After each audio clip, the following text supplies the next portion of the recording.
This is News 3 Now at 6. The coronavirus pandemic changed the months leading up to the election, and it will change things on Election Day. Clerks expect big crowds despite record high early voting, and that means your polling place could be different. Amanda Quintana is live outside one of Madison's news sites with the details. Amanda? Yes, well, Madison is growing, so the clerk was already planning on adding more polling sites. But what they needed because of the pandemic was larger polling sites, just like the Orpheum Theater. Finding polling locations for a pandemic election is one of the greatest challenges we've had this year. And there have been plenty, but Madison clerk Mary Beth Wetzelbale says her office is ready for a big day tomorrow. She's feeling fortunate so many large venues stepped up to host a polling site. It's harder to convince facilities to open their doors and let anybody come in during the pandemic. And then on top of that, we need to make sure that we have space for social distancing and have that space available in nearly every neighborhood. 92 locations will be open to Madison voters tomorrow, many of them places people have never voted in before, like the Nick, UW-Madison's new gym, which will host 3 voting sites, the Chazen Museum and the Orpheum. Madison schools are hosting the most sites, but even those may feel different. The most spacious polling places that we'll have will be full gymnasiums. All school locations, like Orchard Ridge Elementary, where voters are usually in the library, are now setting up in the gym.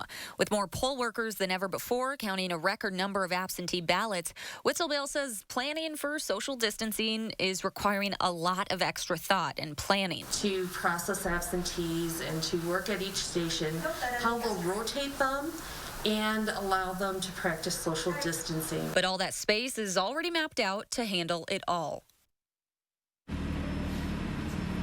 Even in this unprecedented time with the pandemic, one thing does remain the same here in Madison. The goal is to have you vote and wait less than 15 minutes in line to vote.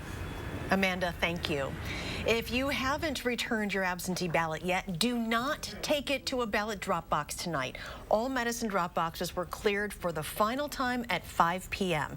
If you still have an absentee ballot at home, please bring it to your polling place tomorrow. Election Day looks like it'll be sunny and warmer. Let's check your first warn forecast. Here is Chief Meteorologist Gary Canalti. Gary? Yeah, today was just a little taste of it. We were cold yesterday. Temperatures turned milder for today, and they'll be even milder for tomorrow.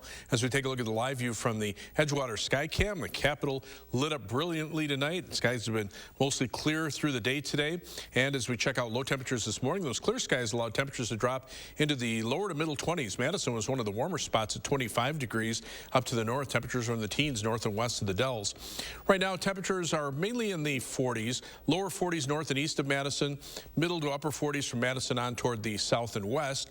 By tomorrow morning, we'll only drop into the middle 30s. When the polls open at 7 a.m., we'll be right around 35 degrees. Look for sunny skies through the day tomorrow. Our high temperature topping out at 62 degrees, and that mild weather will continue for the rest of the week. I'll have more details in the forecast in a few minutes. Gary, thank you. Developing tonight, a court commissioner sets a $2 million cash bail for the Illinois teen accused of killing 2 people during protests in Kenosha this summer. Defense attorneys asked for bail to be set at $750,000 and for 17-year-old Kyle Rittenhouse to be on electronic monitoring. The father of one of the men who was killed demanded a $4 million bail, saying Rittenhouse thinks he's above the law. The commissioner sided with prosecutors at $2 million, noting the charges are serious, calling Rittenhouse a flight risk. Those protests were in the name of Jacob Blake, who was shot multiple times at close range by a police officer. 2 months later, some Kenosha businesses are still boarded up, but far more have taken down their plywood just before a divisive election day. Some businesses are covering up windows and doors once again in case there is more unrest. Kenosha News reports community leaders and local veterans are holding a socially distanced event at a park just before President Trump's Kenosha rally begins. The Occupy Kenosha rally is being held to honor the resilience of the Kenosha community, and speakers will address how to channel protest energy into long-term political change. About 6 miles west of that event, President Trump will rally at the Kenosha airport beginning at 7 o'clock. We spoke with a senior advisor from the Trump campaign who says the president has made so many stops in Wisconsin because he knows the race is competitive here, and he's focused on swaying Democratic voters. That is why we spent a lot of time in Wisconsin. We're not going to take any vote for granted, and our goal is to continue to talk about the president's strong economic message, where we're ensuring that we're able to continue to grow this economy, bring jobs back, continue to help our American workers through strong trade deals, and at the same time ensure that the American people know that we are working hard to fight coronavirus. We do not believe that Joe Biden's lockdown strategy is the way to go. We will share the president's comments from Kenosha tonight on News 3 Now at 10.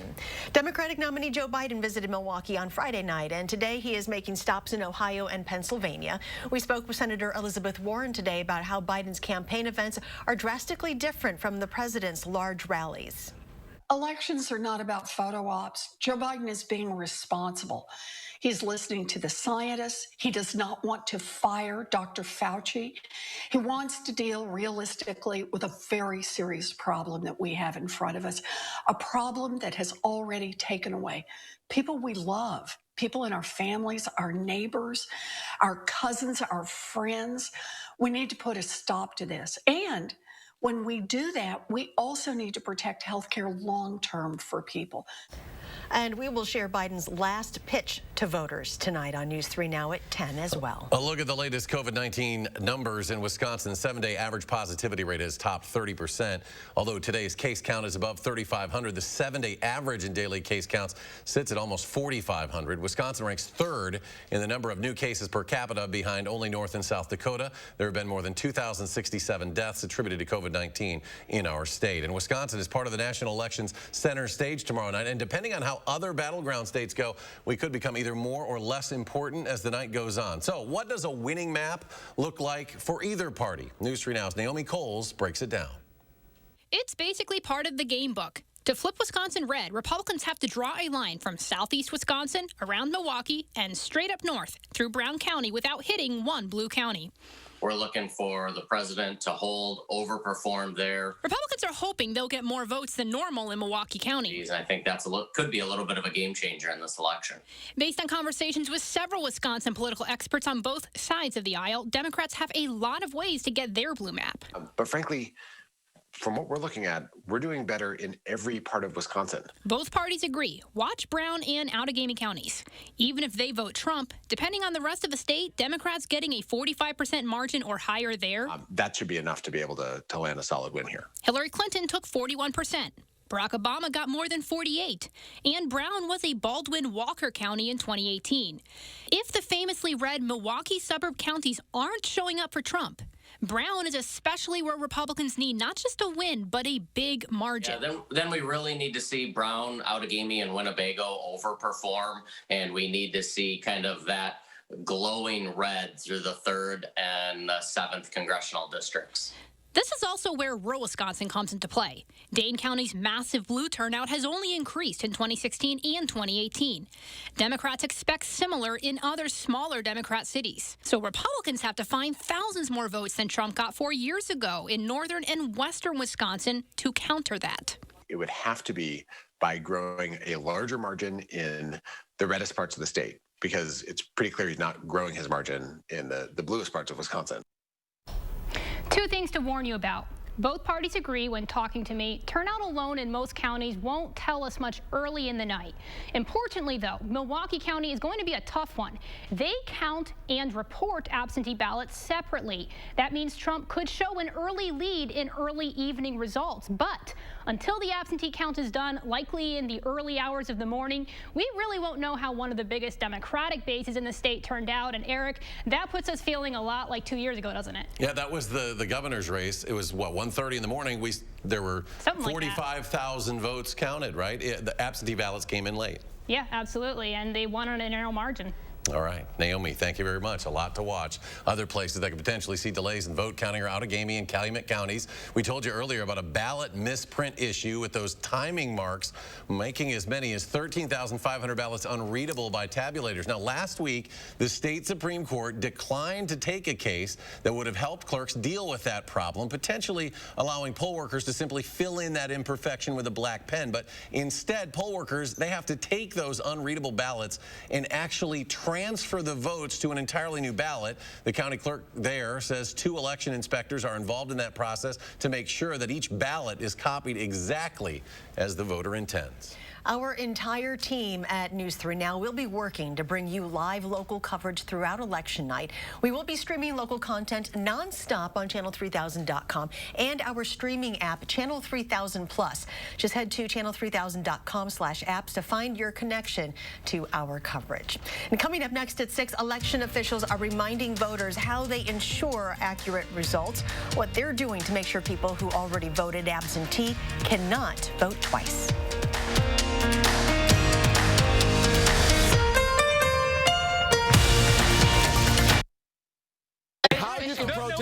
Let's turn off the noise and look at the facts about Joe Biden and Kamala Harris's government-run health care plan.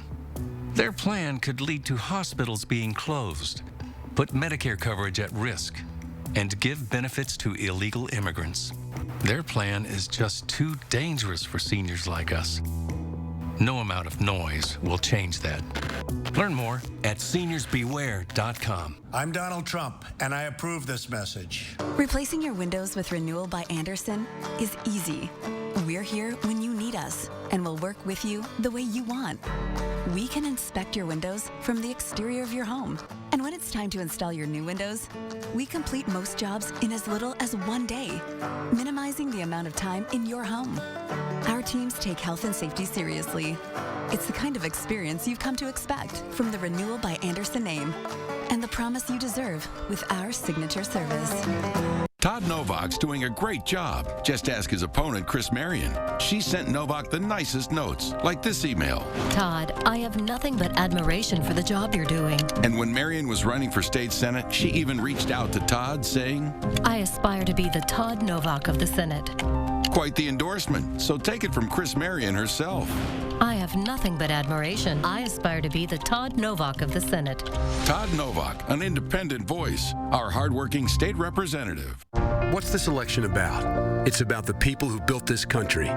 What's Biden done for working families? Nothing. Sold us out with NAFTA, now weekly selling us out with China. Trump? Say what you want, but he has our backs. Increased our take-home pay, gave us better trade deals, playing hardball with China, bringing jobs back home. Trump? He's put American workers first. I'm Donald J. Trump, and I approve this message. You are watching News 3 Now at 6. Welcome back. After a year and a half of campaigns, ads, and debates, Election Day finally arrives tomorrow. Well, whether you've already dropped off your ballot or you're getting ready to vote in person, Amy Reed has some reminders from election officials that explain how they're keeping our election safe, accurate, and secure. Amy?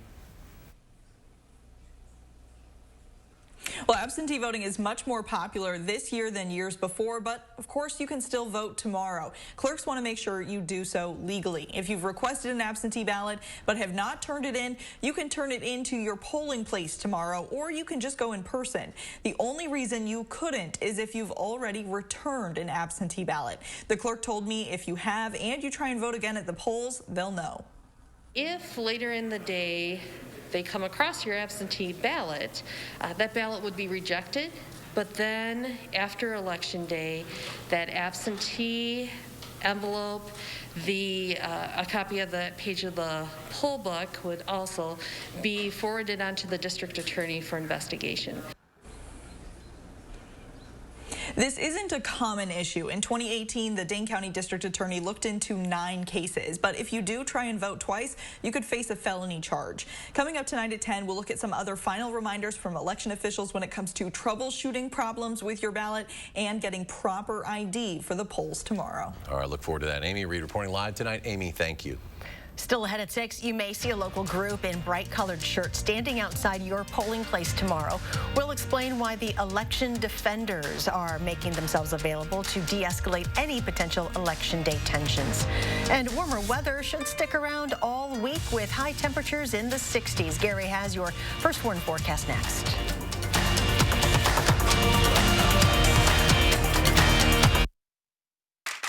Menards has the flooring you need to give your home a fresh look. Check out our great selection of Shaw flooring. Add warmth to your living room with soft and luxurious carpet. Durable laminate flooring can be installed over most floors. or choose waterproof vinyl planks that easily click together. Right now, all Shaw flooring is 11% off at Menards. Save big money at Menards. The Social Security Administration just released a report saying that if a plan like the one Trump is proposing goes into effect, the Social Security Trust Fund would be, and I quote, permanently depleted by the middle of calendar year 2023. Put it plainly, Trump's plan would wipe out Social Security. If I'm your president, we're going to protect Social Security and Medicare. You have my word. I'm Joe Biden, and I approve this message. He's erratic. I have 5 different strategies. I could change any moment. Refuses to lead. I don't take responsibility at all. Or rely on experts. One day it's like a miracle. It will disappear. Enough. As president, I'll make you a promise. I'll protect America. I will defend us from every attack, seen and unseen, always, without exception, every time. FFPAC is responsible for the content of this ad. How often does Todd Novak vote with Republican Party leadership? 100% of the time. That's right. Now he votes 100% of the time with the Republican Party. Novak voted with his party leadership to protect polluters and let insurance companies cut coverage for people with pre-existing conditions. Novak said he would be an independent voice, then sided with corporate special interests 100% of the time. Todd Novak has changed. He's not working for us. Get up and get going. It's time to get your Fusion with the limited time offer. And well, let's just say more. Like Copilot 360, Bliss, lane keeping system, pre-collision assist, adaptive cruise control, Wi-Fi hotspot, Apple CarPlay, Android Auto. Whew, that's a lot. What are you waiting for? Get to your Ford dealer today. Right now, get Fusion with 0% financing for 66 months plus $3,000 cash back. Or lease one for just $199 a month. Hurry in. So we won't know until tomorrow if there are confrontations at the polls. Now, if there are, it is up to election workers to spot it and call in police if necessary. But a group that is involved with Black Lives Matter in Madison plans to be nearby on standby. Jamie Perez shows us what they're planning. Can't guarantee anyone's safety, but we try to prepare for as many different scenarios as possible. Monker Donway with Freedom Inc. knows her group has been visible this year and intends to be again on Election Day. We've consulted with folks, we've done scenario planning, and we've prepared our folks, and we're definitely oriented to de-escalate and get to safety. She plans to place election defenders at 30 polling locations, each wearing these yellow shirts. If a confrontation happens outside the polls, they plan to step in and try to calm down the situation. Whenever Black Power is building, whenever people are resisting and building with one another, there's always white backlash. And we're seeing that right now with folks blowing up ballot boxes, with people threatening and being and holding white supremacists like caravans and rallies. State law does not allow anyone to interact with voters within 100 feet of a polling place. Donway says her defenders are intended to observe from afar, mainly at diverse polling places. It's about making sure that we are visible and we're in places in Madison, Black and Southeast Asian communities where people would target to intimidate voters, right? Yeah, we know that Wisconsin has a long history and contemporarily with voter suppression of Black people. Donway says they've consulted with medics and event safety experts to handle whatever situation could come up. But the most important thing for them is making sure that everyone who wants to vote is able to. Our people know that we're here for them and this is their space and they have a right to choose who our next leader will be. And I did reach out to the Wisconsin Election Commission and Madison City Clerk to see if they were aware of Freedom Inc.'s plans to be at the polls tomorrow, and they did not comment. But Donway said that she has worked things out with the clerk and that she is aware of what they can and cannot do. For News 3 Now, I'm Jamie Perez. And Gary has a warmer forecast for anyone going to the polls for in-person voting tomorrow. Yeah, my job on election night is usually to just kind of stay out of the way of the rest of the news department. But looking at the weather, and that's probably the biggest question always for election day, because obviously that affects voter turnout. But much of the country, in fact, about 95% of the country should be precipitation free. This is Future Track beginning at 7 a.m. tomorrow morning. This is the high-resolution Future Track. You can see some clouds over the southwestern part of the country, some in the northeast. It'll be rather chilly there with some snow showers up in northern New England, and then some light rain moving into the Seattle area and into western Oregon. And this takes us through 6 p.m. tomorrow evening, and then by 11 p.m. Our time, you can see very little of the country expecting any precipitation, and most of it with a southerly or southwesterly wind flow means mild conditions. For us, our Election Day vote-cast calls for a high of 62 in Madison. When the polls open, temperatures will start out in middle 30s with mostly sunny skies, and then those temperatures climb up into the lower 60s by mid-afternoon. By 6 p.m., temperatures still in the mid-50s, and by the time the polls close at 8 p.m., we're still in the lower 50s. Three things you need to know in our forecast: that sunshine will remain not only for tomorrow, but through the rest of the week and into the weekend. We'll also see very mild conditions. High temperatures will be in the lower 60s tomorrow, mid-60s from Wednesday all the way through the weekend as well. And then showers return Sunday night into Monday and the early part of next week. Those could even mix with some snow showers Tuesday night into Wednesday of next week as temperatures turn colder for the second half of the week and drop back into the 30s.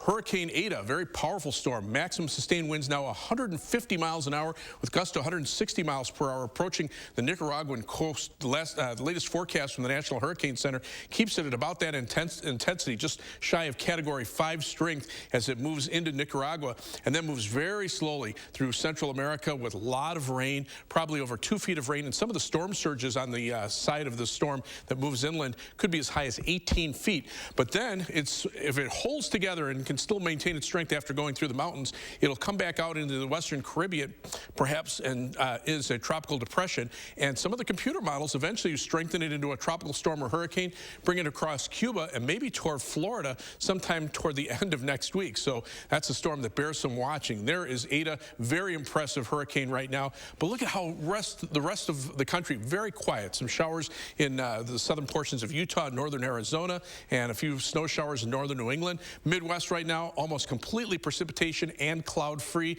Temperatures generally 40s in Wisconsin, but you can see some 50s out to the west of us. That's the milder air they'll be heading in here for tomorrow and probably for the rest of the week as well.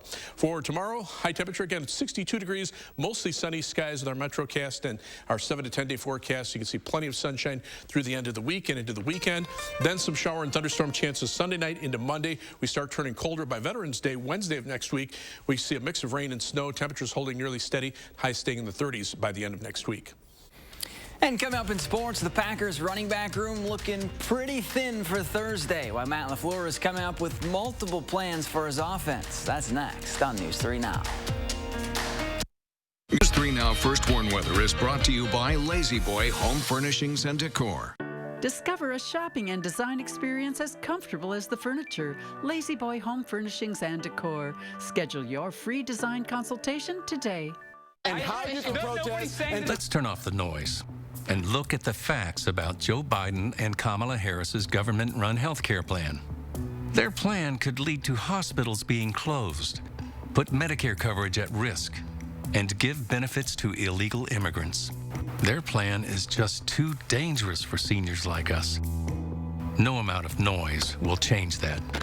Learn more at seniorsbeware.com. I'm Donald Trump, and I approve this message. He's our independent voice who answers to no one but us, Todd Novak. Todd Novak is working across the aisle, passing the bipartisan COVID-19 relief bill, helping hospitals and communities get the resources needed to fight the coronavirus. Todd Novak is helping families, small businesses, and farmers as we work to rebuild the economy safely. And Todd Novak led the bipartisan effort to make sure our water is clean and safe for future generations. Our voice, Todd Novak for State Assembly. The Medicare enrollment deadline is only weeks away, and there's so many unanswered questions. Like, do you know if your plan is still the right fit? Having the wrong Medicare plan can cost you thousands, and that's why I love Health Markets, your insurance marketplace. What if you didn't have to shop for health insurance again? Health Markets Fit Score Forever Promise is the answer. It continuously scans the market to compare your plan against any new options year after year, while helping answer all your Medicare questions, like does your plan have no copays, no deductibles, or $0 premiums? Health Markets has the answer. Does your plan offer dental and vision coverage? How about hearing aids, glasses, wellness visits, and even telemedicine at no additional cost? Health Markets has the answer. Find the answer from the #1 ranked health insurance agency in America. Your insurance marketplace, Health Markets. Call 800-930-8654. That's 800-930-8654. Call now. The rules are clear. One person, one vote. News 3 Now shows you how to be sure your absentee ballot was received and what'll happen if you try to vote twice. I'm confident that the systems we have in place will protect the security of our elections. Tonight at 10.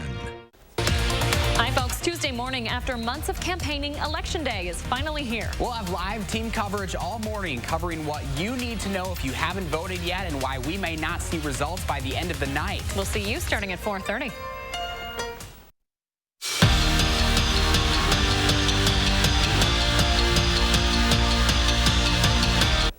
Playing on Thursday night is hard enough. After your game on Sunday, you have 3 days to prepare for an opponent, and one of those days, you have to travel if you're the road team. That's what the Packers are doing this week, except they had to do everything virtual today because A.J. Dillon tested positive for COVID-19. The franchise placed the rookie running back on the reserve COVID-19 list, meaning he'll miss Thursday's game in San Francisco. And if Aaron Jones still can't go with his calf injury, it's a short list of running backs for the Pack. You got to have a plan for everything. So, you know, it's something that we're constantly working through and trying to figure out how we can put our best guys out on the field and go attack. And, you know, it doesn't change the expectation or the standards that we have for ourselves, and we'll just adjust accordingly. As of now, Thursday's game is still on, and Matt LaFleur and the Packers defense got some relief with news out of San Fran. Both George Kittle and Jimmy Garoppolo are out this week and for an extended period of time after suffering injuries in their loss against the Seahawks. Wisconsin's game this Saturday is still to be determined, but we do know when they'll kick off their game against Michigan the following week in the Big House. The Badgers and Wolverines are set for 6:30. UW has won 4 of the last 6 meetings, including last year's 35-14 win at Camp Randall. But the all-time series belongs to Big Blue. Michigan holds a 51-16-1 record against Wisconsin. Dimitri Trice is coming off a year where he averaged just under 10 points, 4 assists, and 4 rebounds per game. And the expectation in Madison this year is to have all those numbers go up. And it's not just from himself or Greg Gard. The college basketball world is expecting big things. Trice is one of 20 guards named to the Bob Cousy Award watch list, which is given to the nation's top point guard. No Badger has ever won the award, but Jordan Taylor and Devin Harris were named finalists. But we're still waiting for them to release their schedule. Yeah, they're waiting on that, and we'll find out more tomorrow about this Purdue game on Saturday. All right. Thank you, Zach. Let's go to Gary. Final check. Well, for those wondering about your Election Day forecast, take a look at this. Temperatures upper 50s, high temperature tomorrow, 62 degrees, and skies should be mostly sunny. Temperatures will remain mild through the weekend, and some rain chances early next week will lead to colder weather for the second half of next week. Gary, thank you, and thanks for joining us for News 3 Now at 6. Enjoy your evening, and we'll see you back here at 10.